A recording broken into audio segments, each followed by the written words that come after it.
I'll be repeating it next time, Jeff. All right. So we have expectations of one another. We're all members of a team of some sort, right? What expectations do you have from your teams? Your teammates? What do you expect from each other?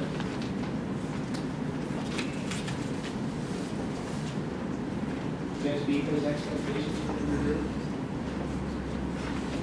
Depends on who you ask. Fair enough. Not meeting expectations. There's another side to that story, right? So, what do you guys think? What are some expectations you have of one another, teams? Participate. Communication. Communicate. Respect. Be engaged. What's that? Respect. Respect one another. Do what you say you would do. Do what you say you would do. Accountability. Hold each other accountable. Accountable to each other. I've heard a lot of times we don't want to have open and honest conversation. We say that all the time on our teams. We truly do desire that. But I disagree with that. Do we have open and honest conversations within our teams? Not always.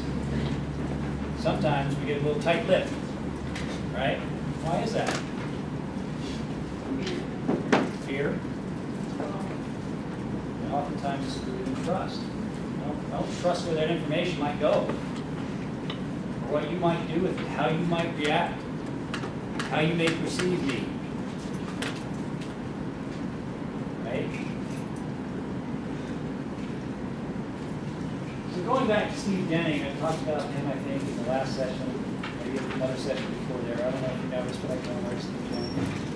He's got a lot of good things to say. But he defined trust as the evolution of how self-organizing teams evolve into high-performance teams. Depends on mutual respect and trust in teams. You guys agree with that? Pretty basic definition of what trust is, how to get to high performance. So if we're not at high performing, sometimes we get lucky, even though we don't trust each other. We probably cite examples where, these guys don't trust each other one bit, but they seem to be doing really well. Might not be very much fun. Probably not a lot of fun. It's probably true. And it's probably not sustainable. Another definition is trust is considered as faith in others' behavior and goodwill for advantage of the interaction and experience. Do you agree with that? Do you have at one moment high trust and then another you don't? What occurred there? Something happened, right? Yeah. Cheaters? Somebody cheating? They called it 120% instead of 80. I no longer trust them. Cheater.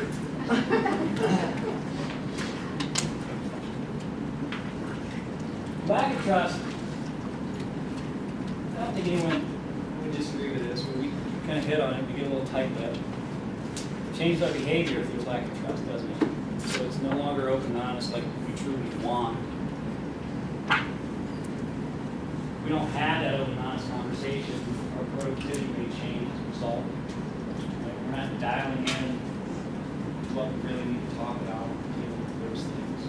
Maybe we're not dealing with conflict because we don't trust Dan here. No, I'm serious.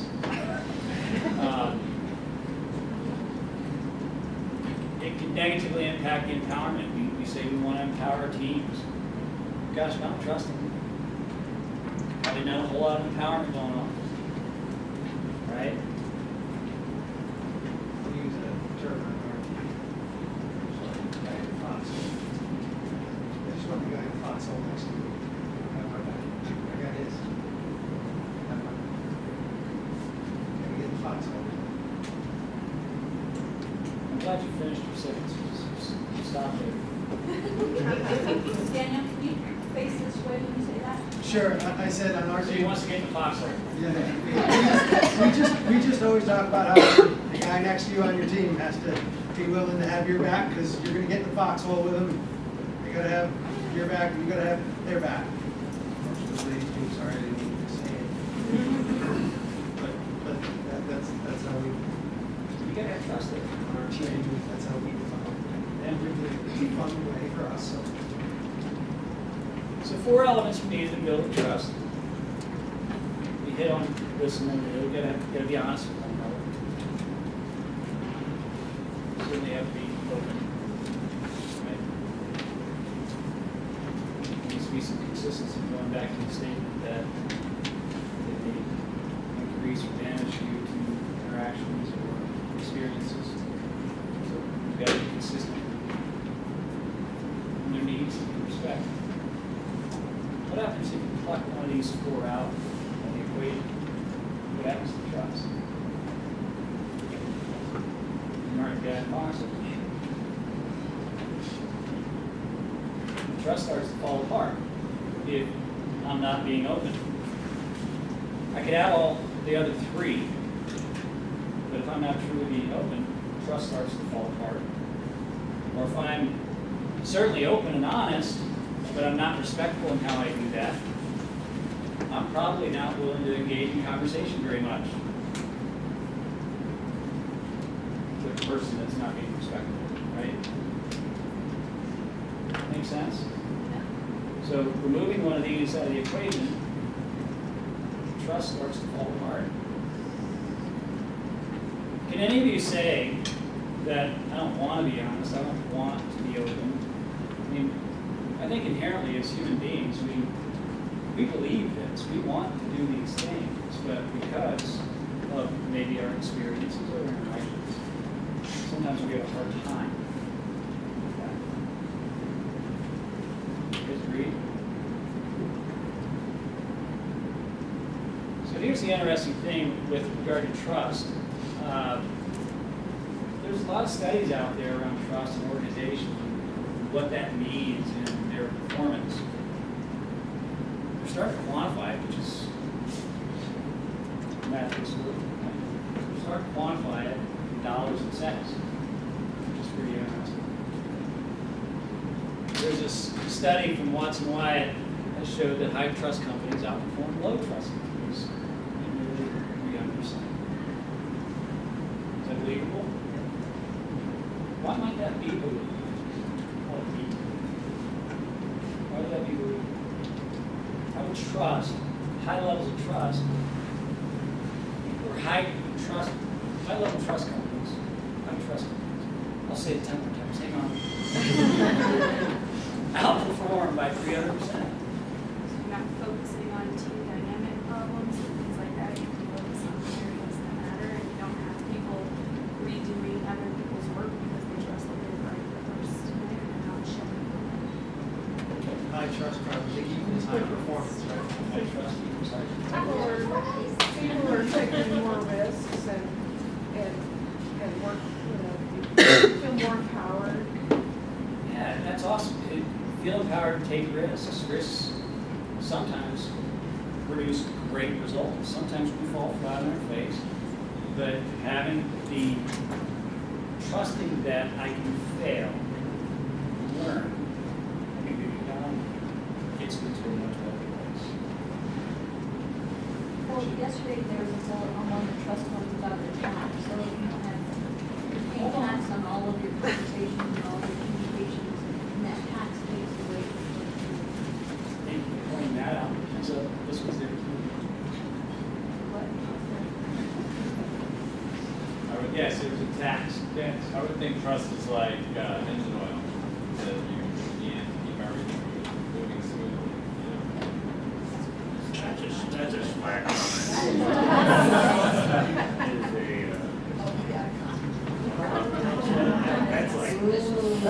That's like, looks like. Nicole, we got it. I'm satisfied. I actually lived this when I was, I actually lived this when I worked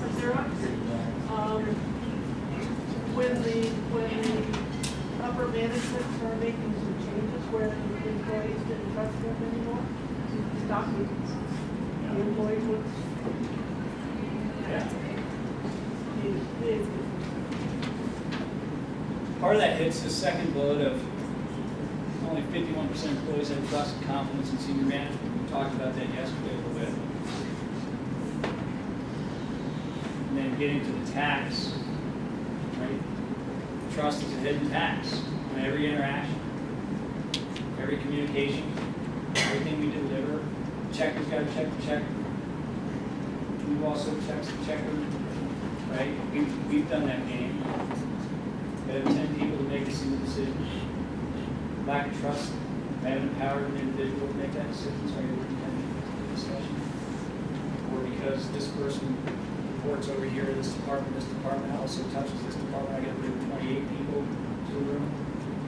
It takes me a month and a half to get on the calendar where everybody's available, and then one person's out, so I review it. See, I can't make that decision, that one individual. Quite good at that. It's a fun game. It's a good time. It takes a long time to get stuff done as a result of that. That's generally rooted, not always, but generally rooted in low trust. I have empowered an individual or a small group to make that decision. Do you have a question? Just to add to that, even today we can see that because we have multiple test environments that we keep migrating our code through. We got to test it again, test it again, test it again because we don't trust. Our processes are all people. And some of that, Right. some of that is. Could we repeat that? We couldn't hear that over here, I'm sorry. No. Well, what Robert's talking about is that we have multiple environments that we promote code into, and then we test in one environment, promote that tested code into the next environment, test that again, and then promote it yet again. You know, and what I was going to say with respect to that is, I agree, there's maybe something to look at in what our process is, and that is that efficient, maybe, maybe not. But our environment may dictate that based on the world that we live in with respect to being highly regulated, right? So there's a balance. There's certain things that we have to do as a result of, you know, FSA contract, authority to operate, et cetera, et cetera. Maybe, maybe not. But it's worth at least looking into and saying, does this meet the need from an audit perspective or what have you? We eliminated this one step because, gosh, we would be so much more efficient if, right? Going at it a different way is to say, by having these 13 steps or hoops to jump through, how much better are we today than we were before we had 13, Exactly. right? Did it really solve the problem? And if you were here for the data discussion, that'd be a great data point to flag. To say, here's where we were, things were bad. Because I don't think, you know, again, assuming good intent, we don't put these things in place because we want to make our lives difficult. I want to believe that. Sometimes it doesn't feel that way, I get it. But I truly believe that they weren't put in place to make our lives difficult. There was something that forced us to move in this direction. Good intent, right? But measure, has it served its purpose in the right way? Collect data, measure, and then adapt based on what you learn. That was a different discussion, but that was free in case you missed it. How do you do that with trust? Oh, that was, How do you- There's those interpersonal things you can do. Tools do we have? oh, we'll talk about tools. Can you measure trust? I mean, can you put a metric? Speed of decision? No. Trust is a feeling, right?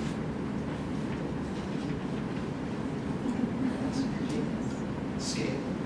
And it's hard to measure a feeling. However, there's some indicators that say that we have high trust and low trust. Right? And yes, there are some tools to help get to the root of distrust or ways to help enhancing that. But I can't measure specifically. This team has a trust score of 28, whereas it's a little bit hard to do maybe, but I think there are tools actually that might be done.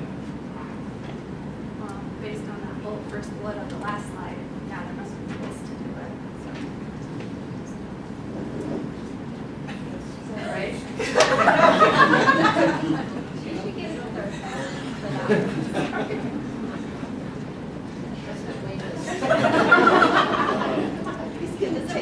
swag. So let's talk about a scenario here and related to trust. So focusing here on the leader asks the team to deliver a highly valuable, visible, time-sensitive initiative in a short time frame. We've been there. Right? Leadership said we need this and we need it by the end of the week. Okay? Our leader believes in the team and believes that they can do it. Certainly respects the work-life balance. And trust that the team will identify any challenges and the reality of the situation. So stop there and think through that. Leaders ask the team, come to the team, so we really need this. This is really important, highly visible. Here's what happens if we don't get this done.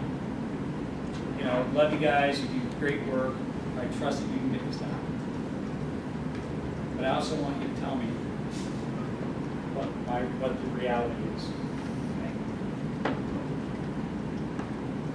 The team agrees to do the work. They go, okay. The team believes that and respects their leader and that their leader has their best interest in mind. And certainly they wouldn't ask us to do something that wasn't beyond our ability. Right? So throwing this out there, seems like there's a high level of trust on both sides. Agreed? But what generally happens? If I'm the team, I know this about my leader. I know they're not going to ask me to do anything beyond what I'm capable of doing. But I'm pretty certain that we're not going to be able to get that done. What's being asked? So I kind of suck it up. I work actually really hard to get it done. And then oftentimes, the leader comes back and says, why did you work till midnight every night? Because I want you to have a life outside of work. And you ask me to do.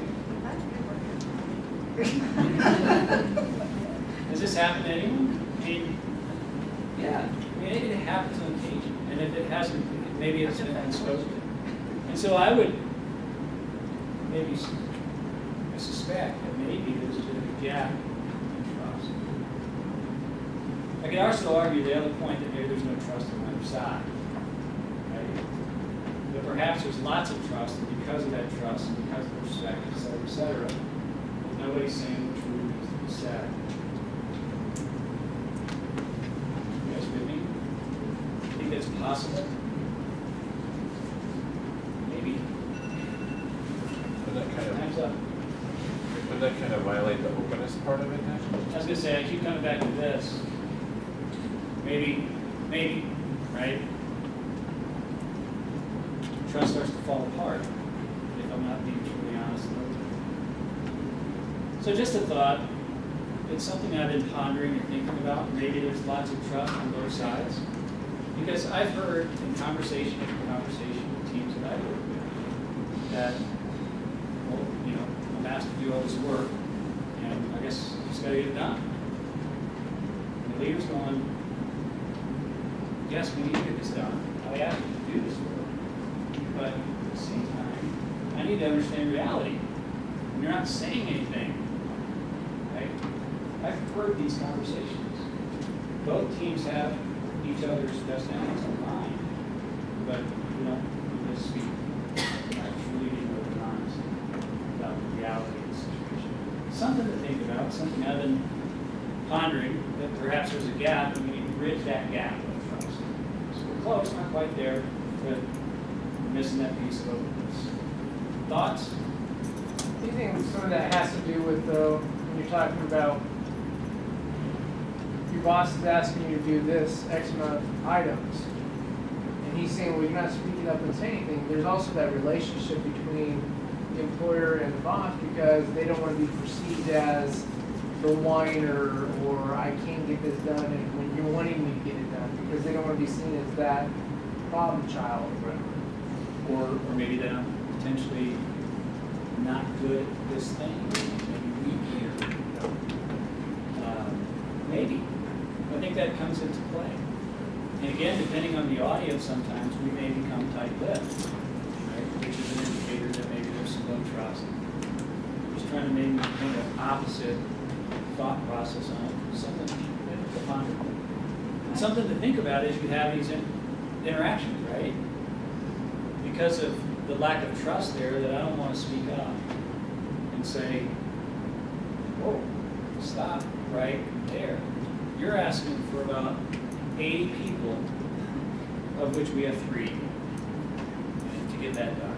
But and I think when we get into the discussion about accountability and what's it called, accountability and commitment, that's part of it to say, hold on, here's what we can do is the other piece of this is a lot of times, not always. There's a question back there. So there can be a couple people between the team and the leader who say the leader is telling somebody, this is what I want done. That person sees whether or not that task is done as a reflection on themselves of if they can get the team to do that thing. Right. So by the time it gets to the team, you're not even dealing with the person making the request. Yeah, potentially. And again, because it came 3 levels up, I don't trust where this information may go sometimes. Sometimes it's not even that people are not trying to implement. I think sometimes we see what's needed and we just do, and we don't take a step back to understand what the challenges are, so we can communicate that. If it's a technical challenge with an environment, if it's a challenge with the testing, the timeline for testing, like what are these challenges so we can maybe get ahead of that, right? The Scrum Master part of ours usually, if they hear about the challenges, they can try to get reinforcement where it's needed, you know, depending on how long the timeline we have, if it's something that's due tomorrow, that might not work, but if it's something that's due a couple months from now or whenever, I think there's a lot of opportunity to overcome these challenges, you know, but the openness and stepping back has to be there. And you hit on another thought, though, is if this was asked for me to deliver tomorrow versus a week from now, I'm generally, and maybe I should pose this as a question, because maybe it's stated. How open are you if it's tomorrow versus next week? What's that? Not as much. I would think the opposite, in that if someone's asking you to do something tomorrow, and I know right now, Oh, no. no way in heck, No. right? I'm gonna go, neat.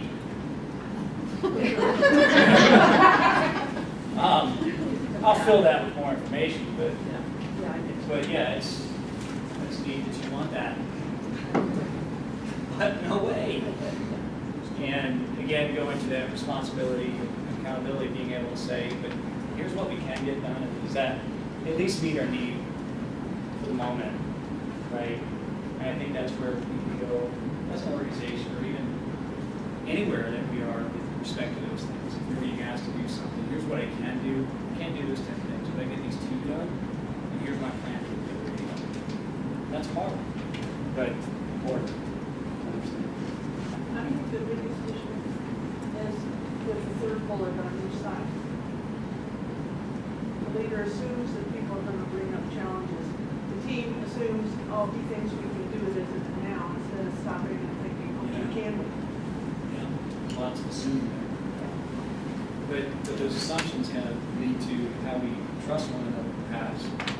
But I think going to the point over here about when my boss is asking me, it may be a reflection of my performance if I can't, et cetera, so that those dynamics and psychology comes into play.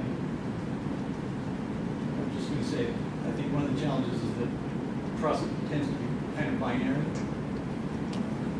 I trust you or not. You said you could do it or not. But rarely are the tasks you do binary. They tend to evolve over time. So we made the binary decision, yes, I can do it. And then some piece of information comes in later, it was unexpected or it was late, this person didn't get their thing done in time. And rarely do things happen better than you expect. They almost always happen worse. So the binary decision gets much more difficult. I think what we were saying is, like, there's that unknown. There's things that happen that neither the leader nor the team anticipated. And I don't know if if that should be covered over by trust, or development of understanding, or some grace, something that comes into play where that is allowed for certain mistakes or oversights that are unforeseen. Can I make you trust me?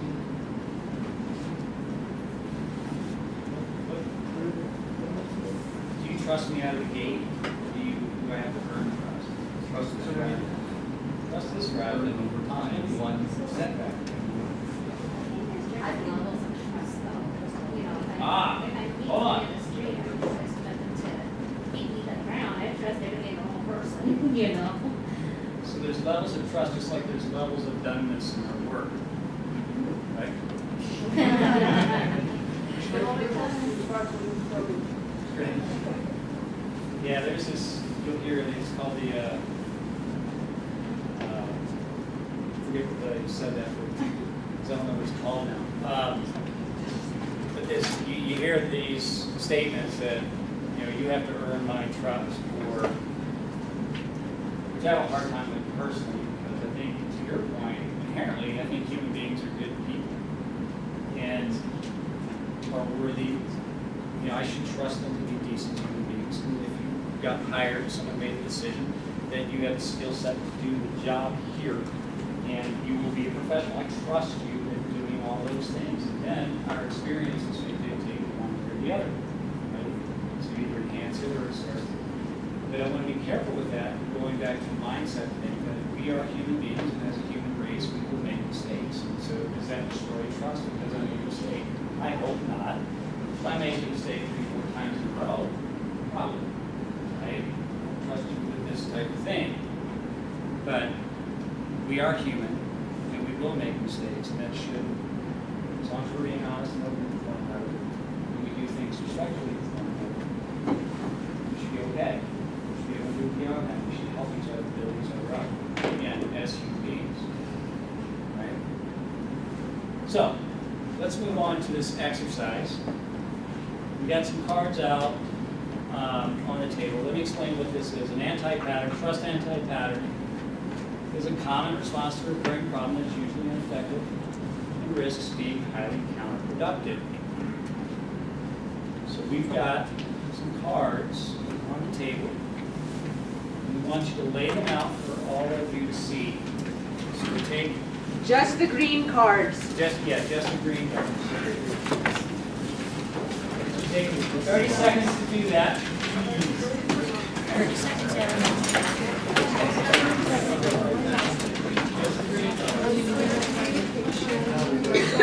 They have to be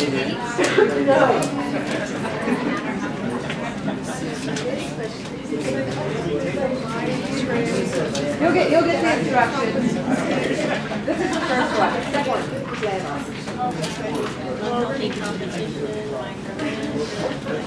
All right. Some representative from your table, raise your hand when you've got all the cards laid out on the table for everyone to see. Are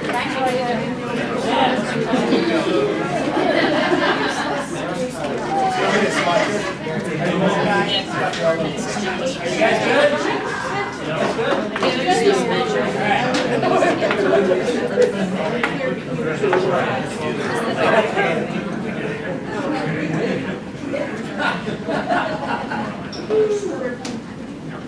All right. So thank you for doing that. Test 1 passed. So the next thing we're going to do is an individual exercise. I want you to read through the cards individually, not out loud, individually. Okay? And I want you to write on stickies 2 to 4 anti-patterns that maybe you experience or you are witnessing within your own teams. You don't need to share it. If you want to, that's fine, but this is an individual exercise. Cool.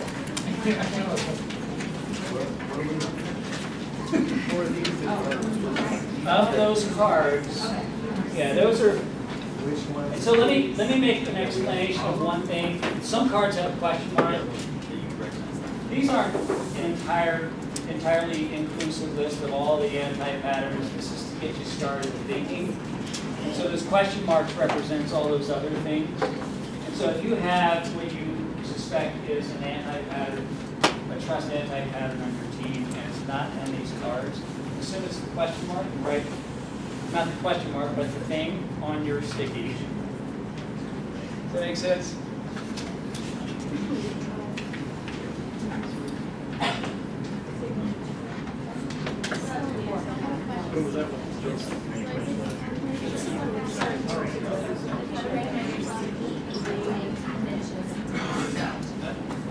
I would say, because I would like you to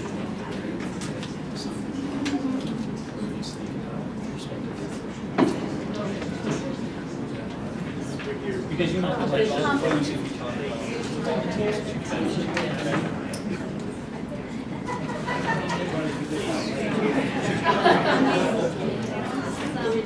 Previous experience. So he wants us to.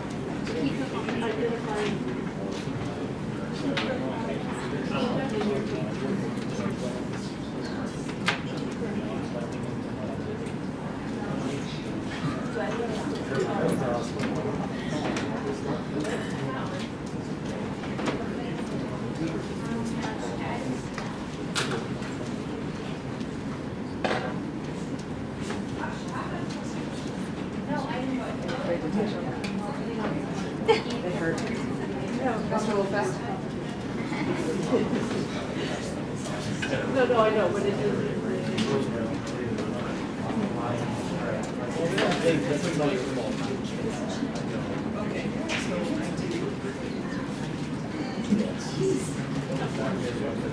Okay. How we doing, guys? Is this hard or easy?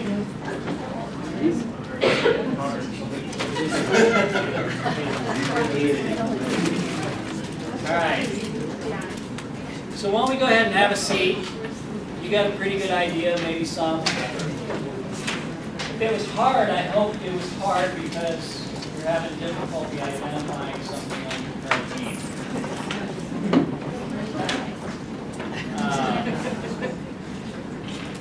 If it was easy, sorry.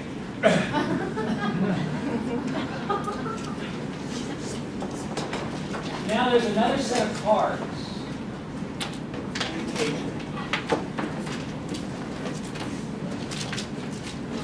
And these are boost patterns. So in other words, a boost pattern would be, so we talked about an anti-pattern, trust anti-pattern. A boost pattern is something that will help counter the anti-pattern or enable trust to start to form within that anti-pattern. Does that make sense? Yeah, you can put the green away and then lay out the boost patterns. Once you've laid out the boost patterns, someone from your table raise your hand when you're done.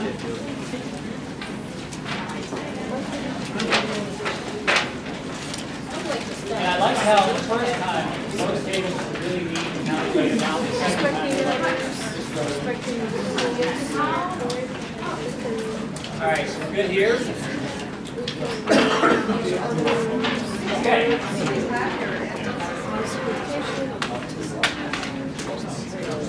All right. You guys good? You guys good? But these guys come in slew. All right, you guys ready?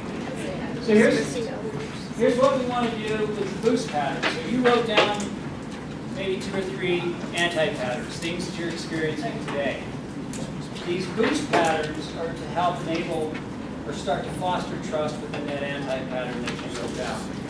So read through the boost patterns and write down how the boost pattern that will counter the anti-pattern. Does that make sense?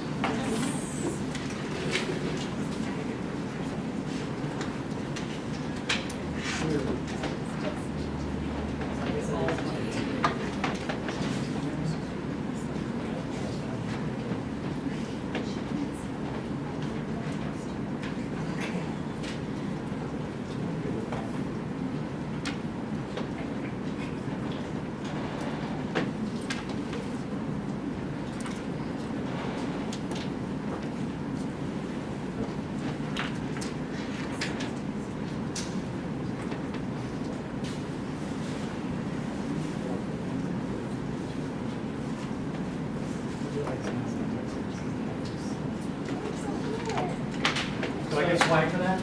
I like the analogy. It was, first it was the antidote. Flag. Keep your quiet down. Okay. I'll let you do that. Is it okay to say swag bag? Swag tag. Just be the swag That's bag. us. That's our team. Swag.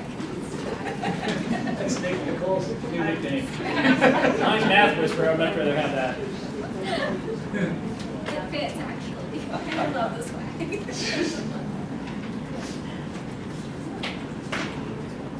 All right. Ready to get spot? Okay, so let's go ahead and put those cards away. Thank you so much. And then let's find our seats. Send them down. Send them down now. Right, remember this area line. It's taking me a little bit, I get it. Okay.